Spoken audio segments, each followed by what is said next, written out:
talk about your average protagonist like a Naruto or a Luffy, it talks about a 32-year-old with existential crisis and a dead-end job simply because he's got to keep the bills paid. The plot of this anime is that kaiju or monsters have been attacking Japan, and the Japanese anti-kaiju defense force are doing everything in their strength and power to help keep Japan safe.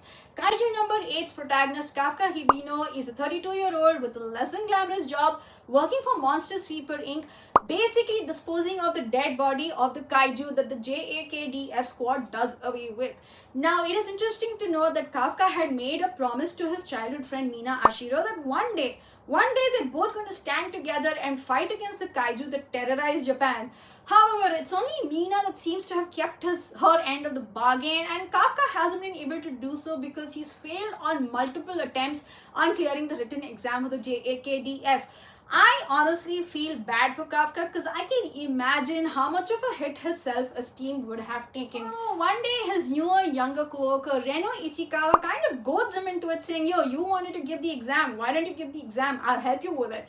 And so in doing so, Kafka finally clears the written exam along with Reno and is awaiting a physical exam. But Kafka's life is not as smooth sailing as you would hope it to be, because one day while he's in the hospital, he kind of ingests a parasitic kaiju, turning him into a kaiju, therefore making him and Reno both panic. And honestly, if I were them, I would panic to imagine my friend turning into kaiju and realizing it's one day before the physical exam. Now, you would think that Kafka's problems would have been solved simply because he's officially a kaiju now, but you know what? Honestly, that's not the case, and he very barely makes it to the physical exam simply because Vice Captain Hoshina thinks it's fun to keep him as a comedic relief on the squad.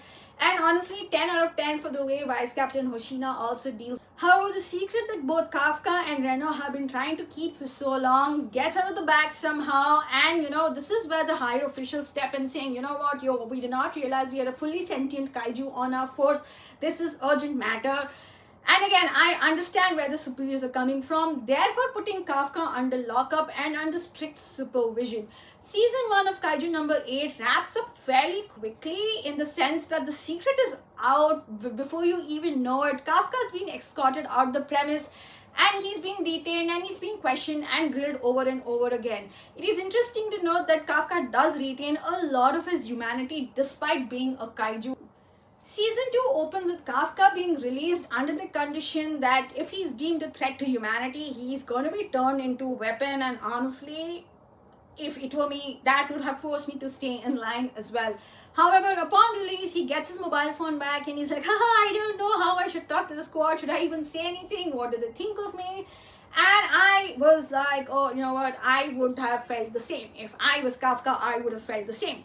Now, upon his return, his squad is just as cheerful and just as warm as with him. They're like, "Yo, listen, you're a bro. You may be a kaiju, but still at the end of the day, you're Kafka. You help protect us. You help, defend along with the JAKDF squad. That is all we care about." And I feel like the camaraderie that Kafka along with his teammates have with each other is simply so well portrayed. And you may think Mina Ashiro, for being the captain of the 3rd division, may be somebody who stuck up. However, that is not the case. She is still very much Kafka's friend when she doesn't have the tag of the captain. Few reasons that I enjoyed Kaiju number 8 so much is because of how well written the women are. They're not simping over General Narumi or Vice Captain Hoshina. They're simply like, "Yo, we gotta boss up, we gotta do what we gotta do." Second is that the fact that Kafka still retained his humanity even after going through everything, and he realized, these are my shortcomings, so I always give up halfway through. I'm not going to do that. And third was because of how pure and innocent Reno was when it came to Kafka. He's like, "Yo, I don't want Kafka senpai to transform over and over again to protect me. I'm going to be the one protecting him." And I feel like Kafka on a lot of levels is very relatable, especially when it comes to imposter syndrome, and he's having that inner monologue of, "What, should I transform? I don't want to hurt anybody." But Kikoro's like, "Yo, what are you doing? Snap out of it. You're still going to be protecting us. We're not that weak. Give us some credit." Let me know what are some of your highlights for Kaiju number 8. Until next time.